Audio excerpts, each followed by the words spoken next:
Welcome to the Oracle on Purpose podcast, where we help intentional leaders clarify their purpose and next steps to create a work and life of significance.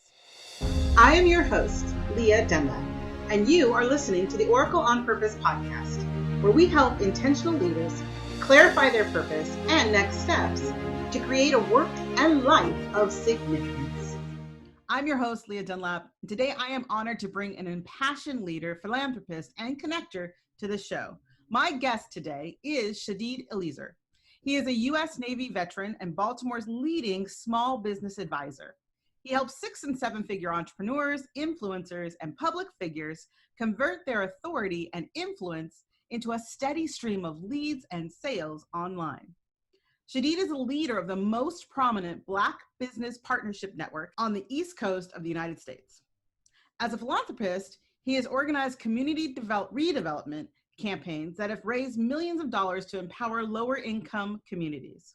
As a venture capitalist, he has invested in the growth of over 200 startup businesses through a community fund. Welcome to the show, Shadeed. I'm so glad you're here with us today. Oh, it's an honor, it's a privilege, and a pleasure to share time and space with your audience on this day.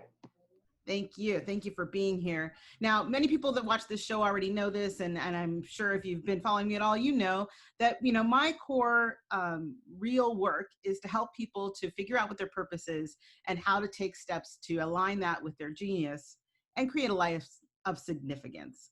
So I'm curious, as you look at the work that you've been doing, and I know you've been doing it for years, how do you find alignment with your purpose and your business genius in your work? Great question. When we talk about alignment, when I think about alignment, I think about what feels right. And no matter what the tools, no matter what the influencers, no matter what the latest techniques are, we all have our internal GPS system that guides us through our steps in life, whether we are working at a job, whether we are self-employed, whether we are full-time entrepreneurs. So along my journey, I've always followed that internal navigation to say what feels right to me. So for me, I discovered that in doing business, it makes sense for me to also make a difference along the way. So what I've done is just simply take a step back and not go in a direction of what makes the most money. And the biggest mistake that I've made in business was allowing my lack of, let's say, understanding about the client that I was working with and the revenue that was going to be associated with this project to take me down a path where the money was more important than the purpose. And since then, and since I learned about what this particular client, the values were not in alignment, I made a promise to myself that I would work and empower projects that my unique gifts, my unique talents would elevate versus allowing myself to be loaned out to the highest bidder. So that is a driving force to all the work that I do.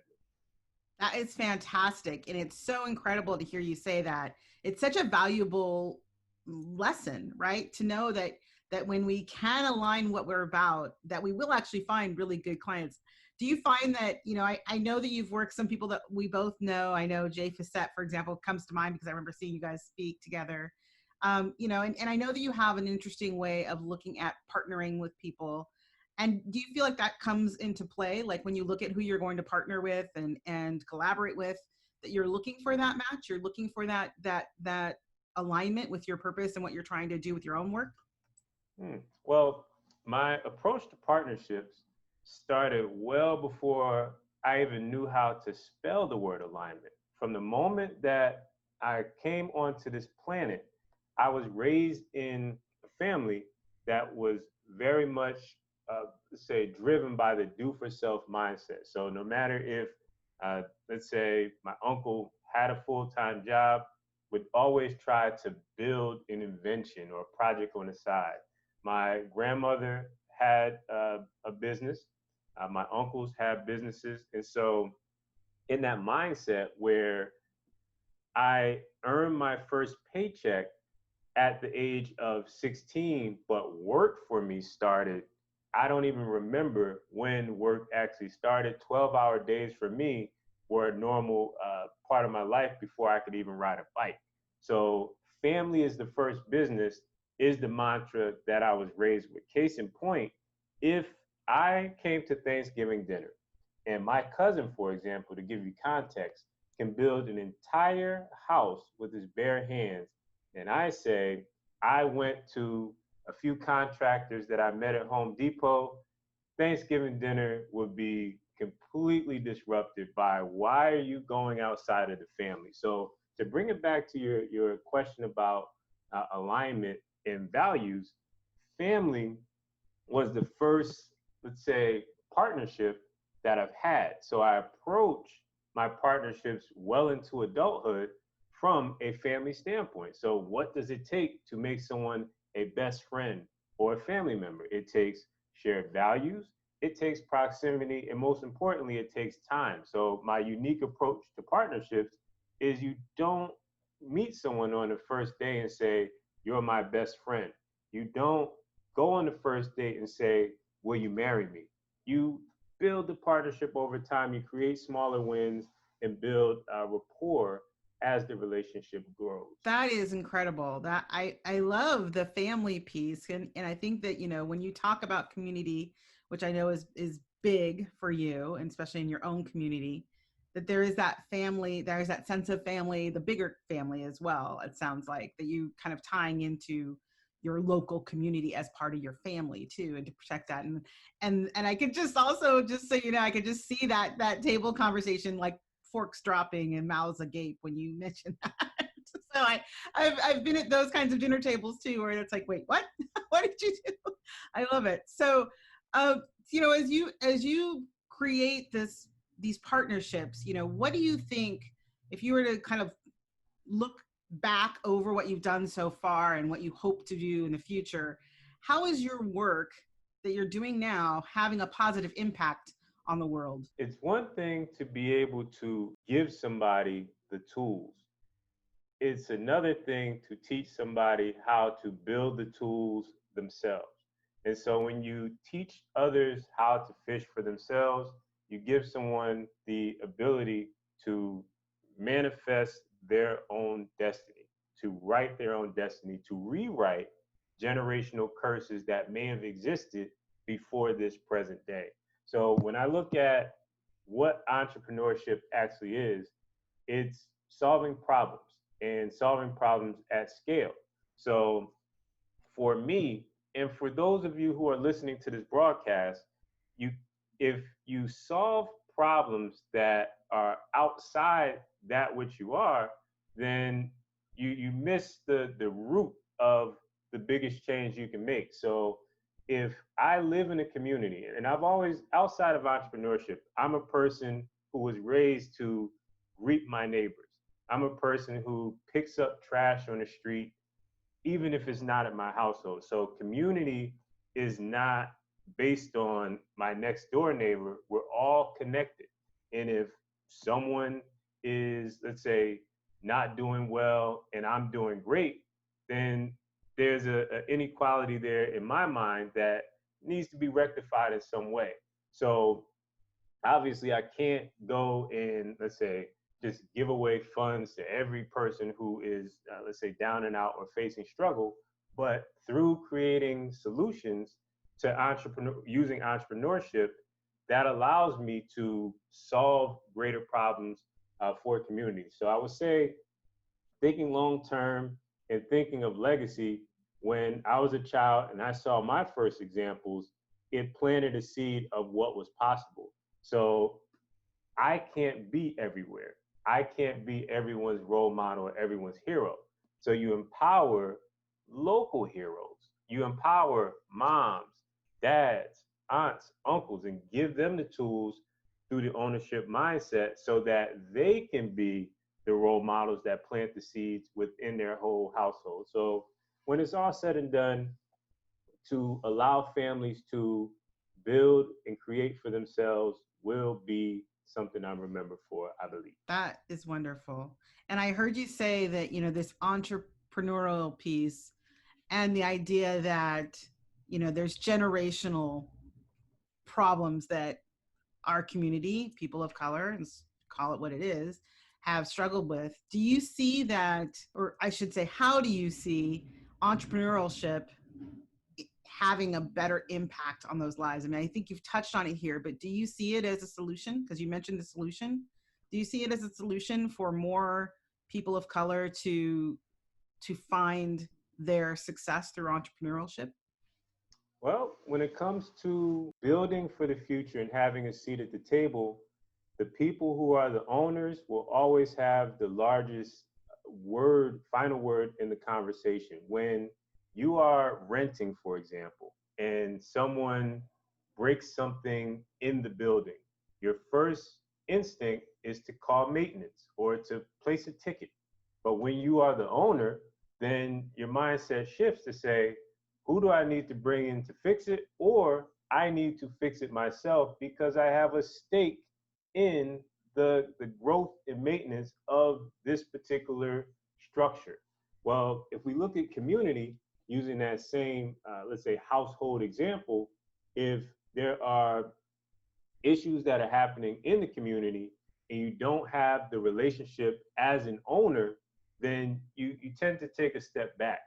I believe that the solution is to increase ownership, not only of the community, but of the mindset that drives the community. And when you have an ownership mindset, you tend to look at where the gaps are and you always come with a solution to whatever that particular problem is.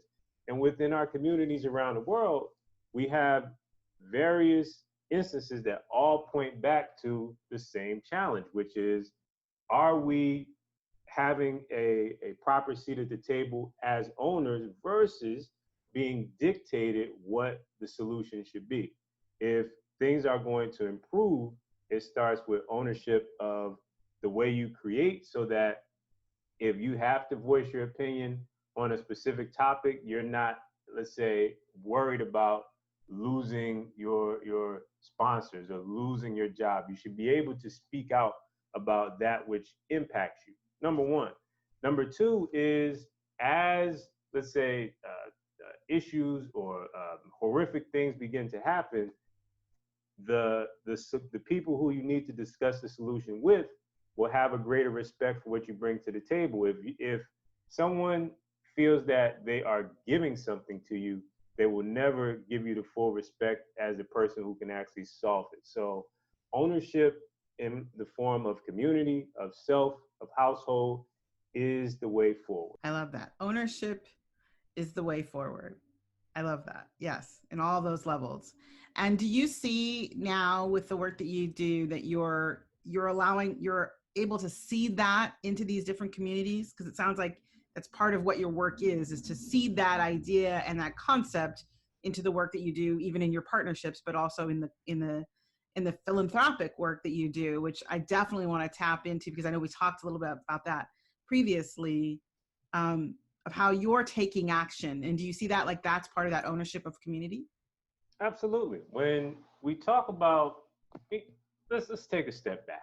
In every Facebook private group or in every group chat, in every email thread, there are people who are successful and they are fed up of the same news cycle playing the same over and over injustices, and they want to know, how can we come together to fix this? And in many cases, it's a reactionary approach, because ownership is a lifestyle. Mm-hmm. Ownership is a state of mind. It's not something that you turn on or off. And when you're able to give the opportunity versus wait for the opportunity to be given to you, it changes the whole dynamic.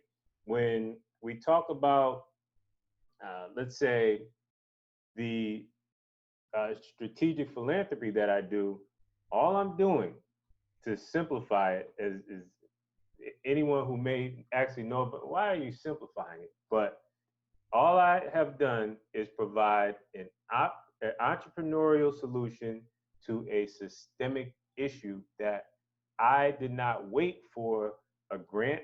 I did not wait for a citation. I did not wait for conditions to be perfect. So my mantra is to bloom where I'm planted, meaning when I see a scenario and I believe that there's a gap or something that I'm passionate about and can solve in some way, I start at the level that I'm at. Now, when we talk about some things I've done with philanthropy, let's say in working in the school system as a mentor one summer, I noticed that the computers in this particular lab that I was delivering a presentation in were dilapidated. So the scenario is this: you have 12 third graders that have to take state mandated tests on computers in order to pass to the next grade.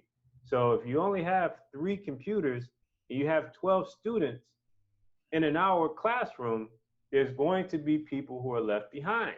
So it's a cumulative effect.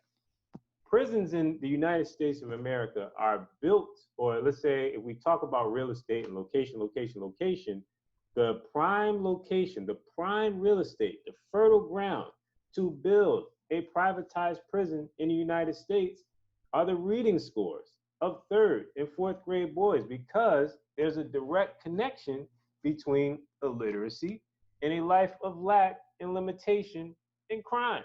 So the studies show and that the reading scores are where the fertile ground exists. So if a student is within a poor school district which lacks resources, you are essentially sentencing a portion of those kids to a life of lack and limitation just by being born in a specific district financial situation. So in noticing this, in that digital illiteracy, which is different from the standard definition, which is the inability to read the printed page, which still is the definition in today's school system. But if you, let's say, if your nephew needs to upload your resume because you don't know how to use a job search site, or you type with one finger, or you don't know how to use a web browser, you are considered digitally illiterate. And this is the new form of illiteracy that exists. So the school system hasn't defined it just yet, but there are kids who are just being passed and they have no idea, they're unable to read from a technical standpoint. So I bloomed where I'm planted, and I used my consulting income of that day and reinvested it through a third party, which vetted, let's say, the resources that teachers needed, and started to adopt classrooms. And the word began to spread. I, shared a letter that a child may have written to me to say, "Thank you. This is the first time I've ever seen an iPad in my life. I love school." And my friends who just happen to be successful entrepreneurs, they got involved too. And so now we're able to impact and make change all around the country. And there's numerous people now that are being trained and groomed to be their own influencers, their own change makers, their own social entrepreneurs within their regions. And it's a beautiful thing, but it all starts with not waiting and just simply beginning where you see the challenge that you can get started solving. Absolutely. Bloom where you're planted. Yes. I love that's such a great imagery, of course, but I think it's also speaking to this piece that I love to share with my clients, which is we all have resources. We are all resourced, and we have gifts and we have talents. And when we bring them to the table, we get to solve those problems that we are like kind of uniquely designed to solve. So I love that you took that mantle up. And then also, I also love that your partnership comes back in and like bringing others to the table to support you and support this process. I see that as something that's super valuable in our world today, of realizing that we all have gifts and talents and resources that we can actually combine to change things that are really impacting the world. And yeah, and just thank you for shining the light on that idea. Like, it's not just about illiteracy of like the written page, but that there was so much technology out there that's the movement of our future. Like we can't let kids be left behind there. So I'm so grateful that you're shining a light on that and a part of that solution, as you said.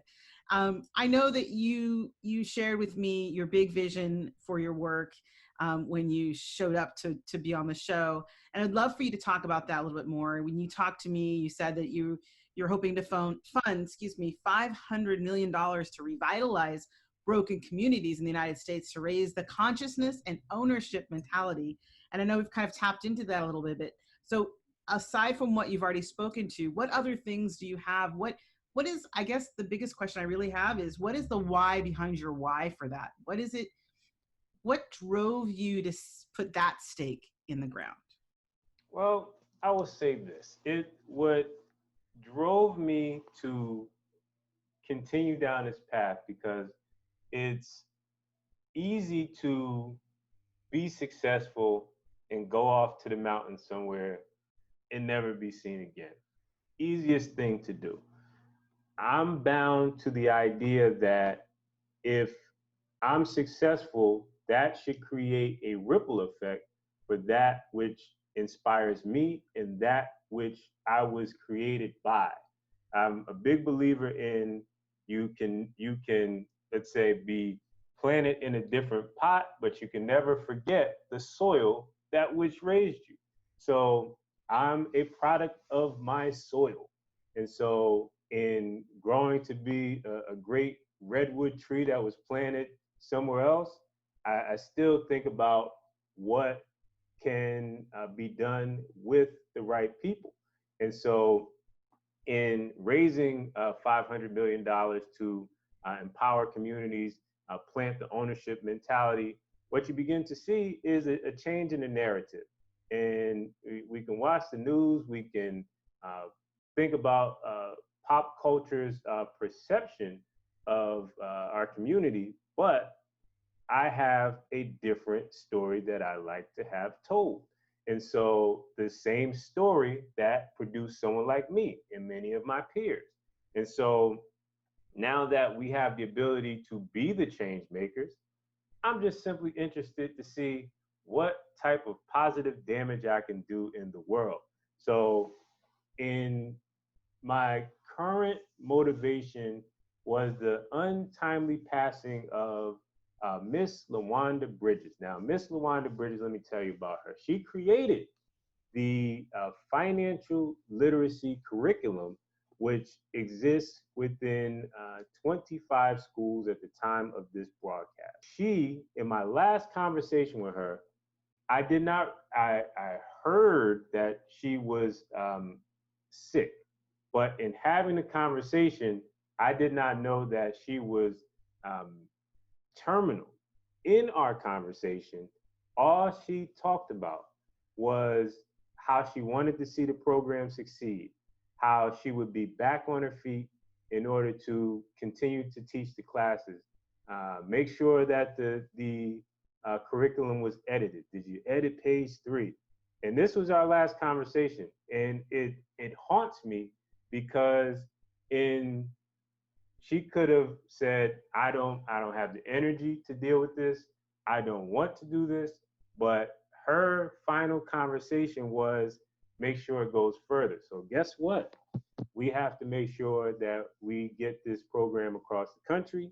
And when you set forth your best intention, what you don't realize sometimes is the lamps that will be lit along the way based on the electricity that your ideas and momentum provide. So there's many people who are counting on this. There are many people who have been positively impacted by this, and we're just at the beginning, and I'm excited to see what positive damage we can do in this world. Well, I am sure that Miss LaWanda Bridges is very honored to see the work that you're doing. I know that, clearly she was impassioned to pass the torch to you, knowing that it was in good hands, and that it's great to see a young Black man to be fair, to be standing up and taking that torch from her,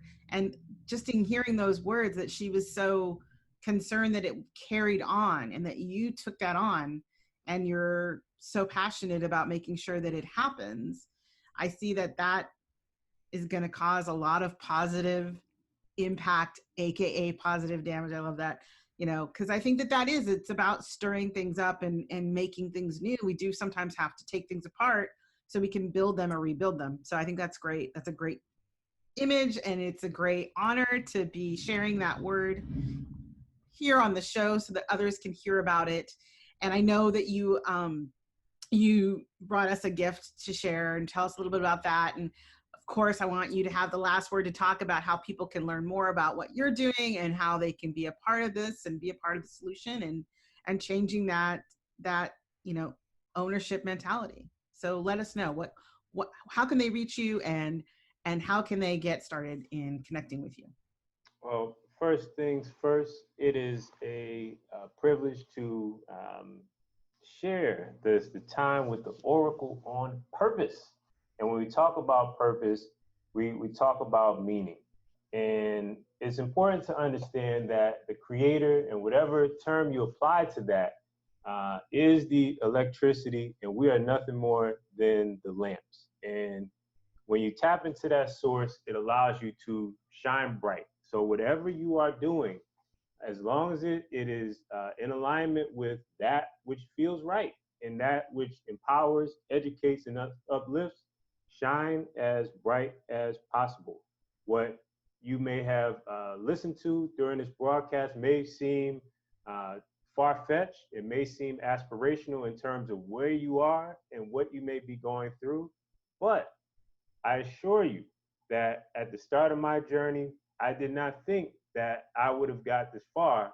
I just decided to bloom one planet and take one step forward and go in the direction of what felt right, my goals, my dreams. And along the way, a person here would give me a word, a person there would give me a resource and just help me along my path and give me opportunities to either work for free, work after school, and here we are. So what I have for you is my daily process that I utilize to write my contract with myself, my community, my family, and the world around me. And that is my daily accountability journal. So every day I sit down with myself and I say, what are the promises that I'm going to set and keep for this day?